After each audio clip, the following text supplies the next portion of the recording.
Eh bien, rebonjour à tous, bonjour à ceux qui viennent de nous rejoindre. On va commencer la première session de cet après-midi qui va porter sur le thème de la neuroimagerie. Donc on aura deux présentations, et la première présentation, ça va être celle de Pauline Favre. Donc Pauline a fait sa thèse ici à Grenoble, au laboratoire de psychologie et neurocognition. Thèse qui portait donc sur les dysfonctions cérébrales dans les troubles bipolaires, qui a été donc étudiée avec une approche IRM multimodale, et thèse qui a été soutenue en 2014. Par la suite, tu es allé faire un postdoc à l'Institut Max Planck, et tu es revenu en France en 2017 pour rejoindre Neurospin à Paris, où tu es toujours actuellement. Oui. Ok, et tu viens d'obtenir également un poste de chargé de recherche à l'INSERM, voilà. donc à Paris également. Ouais, ok, très bien. Et donc je suppose que ta présentation d'aujourd'hui va porter sur un petit peu l'ensemble de ton travail. C'est ça. Okay. Merci. Et bien, merci beaucoup pour cette introduction. Merci aux organisateurs pour l'invitation. Je suis vraiment contente d'être là à Grenoble. Je vois que ça a beaucoup évolué. Tout a été rénové, tant mieux pour vous. Ce n'était pas le cas il y a quelques années en arrière. Donc je vais vous présenter un peu un aperçu global de mon travail depuis ma thèse qui concerne donc la régulation des émotions, du normal au pathologique et l'impact d'interventions psychothérapeutiques sur le fonctionnement cérébral et en particulier le fonctionnement cérébral sous-jacent à la régulation des émotions.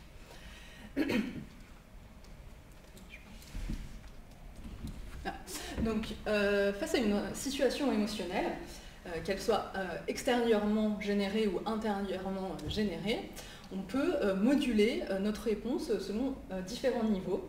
Donc selon le modèle de Gross, on peut moduler sa réponse émotionnelle selon le niveau de l'attention, on peut changer le focus attentionnel qu'on a sur la situation, on peut changer la réponse émotionnelle au niveau de l'interprétation, l'évaluation qu'on fait de cette situation.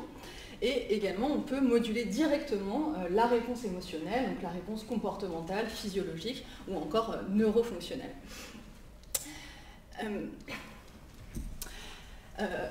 Dans certains troubles, en particulier les troubles psychiatriques et les troubles affectifs, on observe des stratégies de régulation émotionnelle qui sont dysfonctionnelles et selon ces différents niveaux également.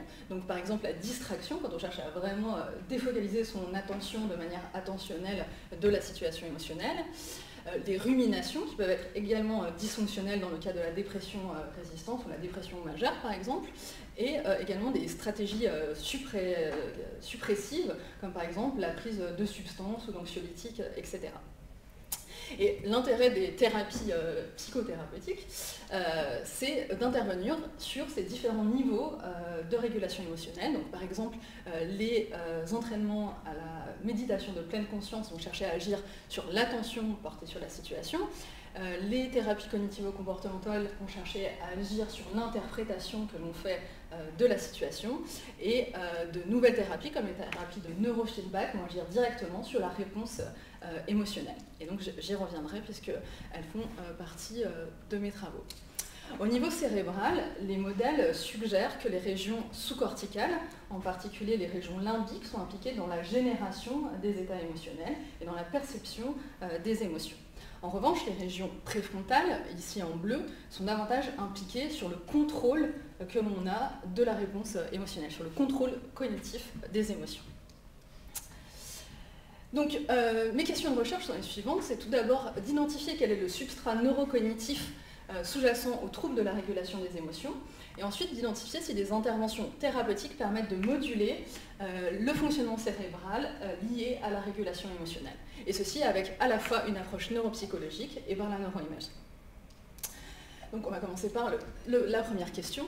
Donc le modèle de dysrégulation émotionnelle que j'ai choisi, c'est le modèle du trouble bipolaire. Donc le trouble bipolaire, c'est une maladie chronique de l'humeur qui se caractérise par la succession d'épisodes dépressifs où l'humeur est anormalement triste et d'épisodes maniaques où l'humeur est anormalement exaltée ou euphorique. Et entre ces périodes aiguës, les patients connaissent également des épisodes, des intervalles de stabilisation, mais avec tout de même des symptômes que l'on dit résiduels. Donc le trouble bipolaire, c'est une maladie fréquente puisqu'elle touche environ 1% de la population générale. C'est une maladie difficile à diagnostiquer, en particulier parce qu'elle a des similitudes avec la schizophrénie ou avec la dépression, et également parce que c'est un trouble très hétérogène. On va avoir des comorbidités, un impact important des traitements pharmacologiques, etc. Et donc il y a un besoin d'intervention thérapeutique très important. Donc au niveau cérébral, dans mes premières études menées lors de ma thèse, j'avais déjà pu montrer chez des patients bipolaires par rapport à des sujets contrôle une hypoactivation des régions préfrontales, en particulier des régions frontales inférieures chez les patients bipolaires par rapport à des sujets contrôle, et également une hyperconnectivité et une hyperactivité des régions limbiques, en particulier de l'amygdale et du cortex orbitofrontal. Donc, ces résultats ont permis de contribuer à la validation d'un modèle de dysrégulation émotionnelle dans le trouble bipolaire, et donc la pathologie serait caractérisée par une hyperactivité, un émoussement de l'activation des régions impliquées dans la génération des émotions, et une hypoactivation ou une désactivation des régions préfrontales impliquées dans le contrôle cognitif. Donc on peut également se questionner sur l'importance de la connectivité cérébrale dans ce trouble, et en particulier entre les régions frontales et limbiques. Et donc dans ces deux études que j'ai menées lors de ma thèse, on a montré que lors d'une tâche de trouble émotionnel, mais également au repos, les patients présentaient une connectivité anormalement exagérée entre les régions cognitives frontales, donc en particulier la région préfrontale dorsolatérale, et le réseau du mode par défaut, et donc ceci lors de tâches cognitives et au repos. Ce qui voudrait dire que les patients auraient du mal à se désengager des processus centrés vers soi, qui sont reflétés par le fonctionnement du réseau du mode par défaut, et ce qui se traduirait par un désengagement lors de tâches nécessitant un contrôle cognitif. Donc au-delà des anomalies de connectivité fronto-limbique, les patients présentent des anomalies de connectivité entre le réseau du mode par défaut et le réseau frontal exécutif.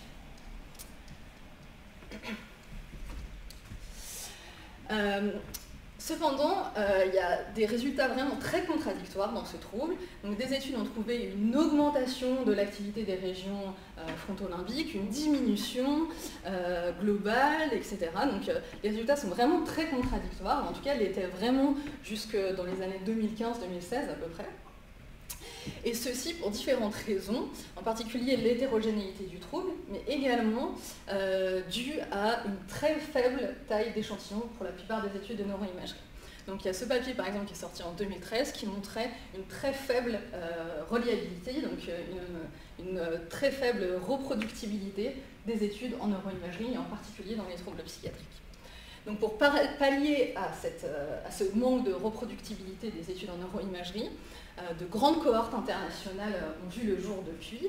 C'est le cas de ce consortium, le consortium Enigma. Donc c'est un consortium international de recherche en génétique et en imagerie dans les troubles psychiatriques.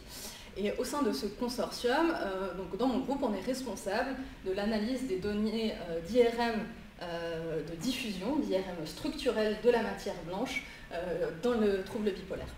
Donc dans cette étude, on a 26 cohortes internationales qui ont partagé leurs données pour donner une taille d'échantillon de plus de 3000 sujets. Donc ce qu'on a pu déjà montrer dans un premier temps avec une analyse univariée de la microstructure de la matière blanche chez les patients par rapport au sujet contrôle, donc à la fois avec une méga-analyse, donc l'analyse faisceau par faisceau, et une méta-analyse, donc l'analyse par site, on a pu montrer une atteinte massive de la matière blanche dans le trouble bipolaire. Donc une anomalie de la microstructure de la matière blanche qui touchait de nombreux faisceaux, donc 29 faisceaux sur les 44 analysés, mais également, grâce à cette puissance statistique, on a pu évaluer l'impact d'autres variables cliniques, comme par exemple la durée de la maladie, enfin l'âge d'apparition de la maladie, et on voit qu'il y a un lien significatif entre le début de la maladie et l'ampleur des anomalies microstructurelles. On a également pu montrer que le traitement par lithium, donc qui est le traitement thymorégulateur de référence, préservait des anomalies de la microstructure de la matière blanche. Donc les patients sous lithium avaient des anomalies moindres que les patients qui n'étaient pas sous lithium. Également, grâce à cette taille d'échantillon, au plus de 3000 sujets, on peut utiliser des algorithmes d'apprentissage automatique, donc de machine learning, pour évaluer si on peut prédire à l'échelle individuelle le diagnostic de troubles bipolaires. Donc à partir des images IRM obtenues, on peut entraîner un algorithme de machine learning à prédire si un patient est bipolaire ou n'est pas bipolaire. Également, on peut utiliser l'apprentissage automatique afin d'identifier des sous-groupes de patients, donc des sous-groupes homogènes de patients, qui nous permettraient de mieux comprendre et de mieux diagnostiquer les différents types de maladies. Donc, dans une revue de littérature qu'on a effectuée récemment, on a reviewé l'ensemble de la littérature de machine learning en imagerie du trouble bipolaire. Donc, on a trouvé plus de 50 études qui ont testé l'efficacité du machine learning à diagnostiquer le trouble bipolaire. Et ce qu'on a remarqué, c'est déjà qu'il s'intéressait à différentes catégorisations, bipolaire versus contrôle, bipolaire versus dépression majeure ou bipolaire versus schizophrénie. Mais le résultat intéressant de cette review, c'est qu'on a montré que plus la taille d'échantillon est grande et plus l'exactitude de la classification, donc l'accuracy, la précision à pouvoir diagnostiquer un patient à l'échelle individuelle, est faible. Et ce, dû à différents biais méthodologiques, en particulier le faible nombre d'échantillons comme montré ici, la sélection des features qui n'est pas pris en compte par l'algorithme, ou encore d'autres problèmes de généralisation méthodologique d'implémentation de leur paradigme de machine learning.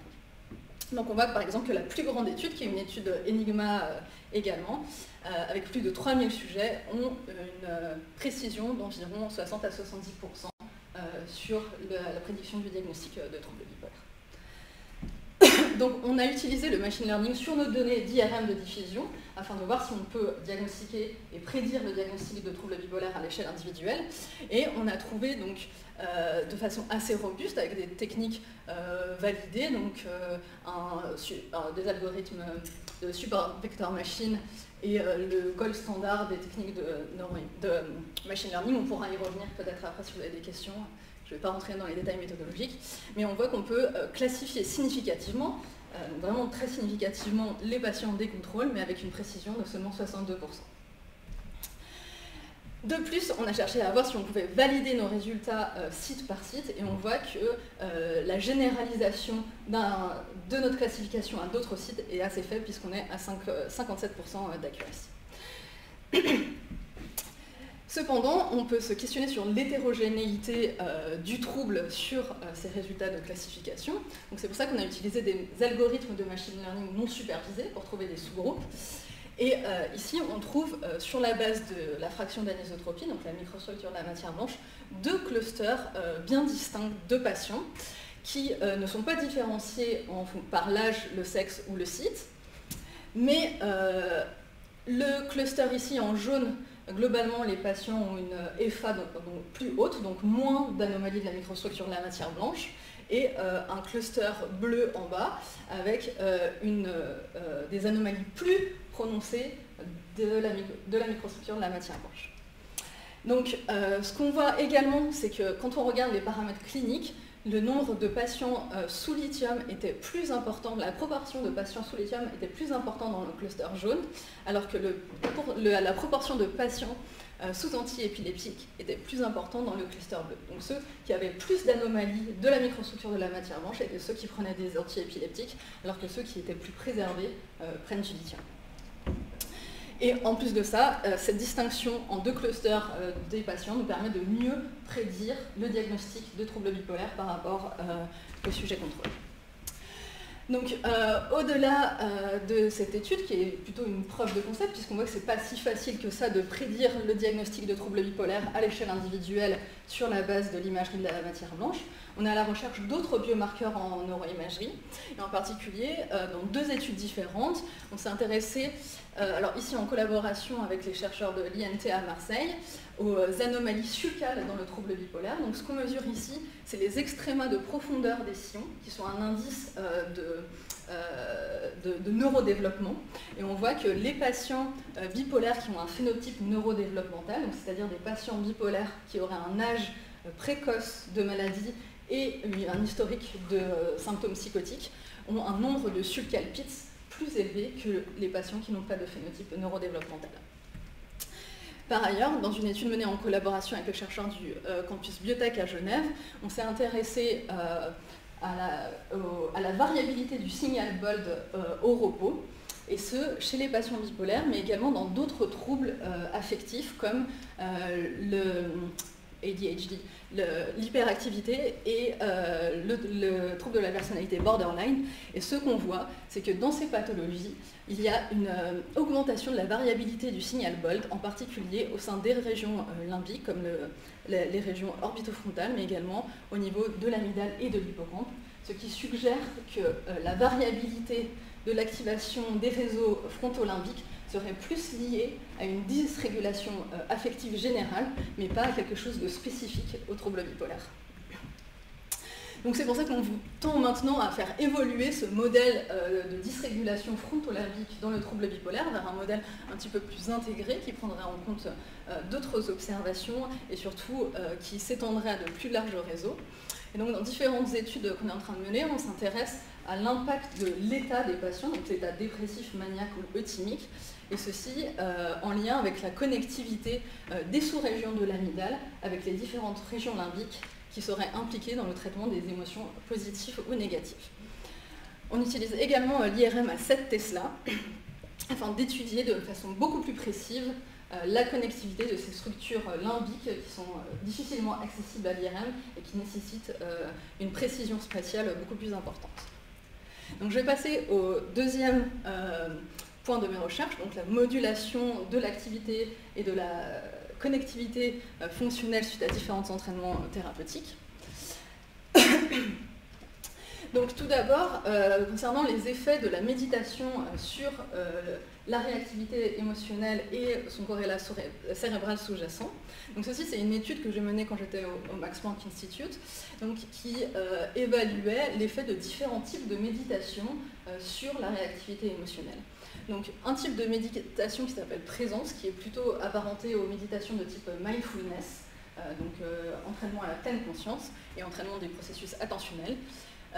Une méditation basée sur la pratique de l'entraînement des compétences de théorie de l'esprit et de prise de perspective sur soi-même et sur autrui, et un entraînement de type affect, qui est plus l'entraînement à la cultivation des comportements prosociaux, de la compassion et de la gestion des émotions difficiles. Donc on a les 3 cohortes de patients, de sujets sains, pardon, cette fois-ci, donc plus de 300 individus au total qui ont passé un IRM fonctionnel, qui ont fait une tâche émotionnelle en IRM fonctionnel. Pardon, je sais pas pourquoi. Et ce qu'on a trouvé, c'est que les participants au programme de méditation avaient globalement une diminution des affects négatifs par rapport au sujet contrôle en bleu et une augmentation des affects positifs par rapport au sujet contrôle. Et plus spécifiquement, ce qu'on a retrouvé, c'est que les participants qui ont suivi le module affect, donc l'entraînement de la compassion, connaissaient une augmentation de l'activité des régions cérébrales impliquées dans l'empathie, donc en particulier le gyrus supramarginal et le gyrus frontal inférieur, alors que la participation au module perspective, donc l'entraînement des compétences de théorie de l'esprit, stimulait l'activation des régions impliquées dans la théorie de l'esprit, telles que le gyrus supramarginal, la jonction temporopariétale et le sillon temporal supérieur. Donc ensuite, je reviens un petit peu en arrière sur ma thèse, mais cette fois-ci concernant l'effet des thérapies cognitivo-comportementales. Lors de ma thèse, je me suis intéressée aux effets de la psychoéducation, donc c'est une thérapie structurée et spécifique pour les patients bipolaires, de 12 semaines, et qui consiste à faire apprendre aux patients à mieux comprendre et à mieux gérer leur maladie au quotidien.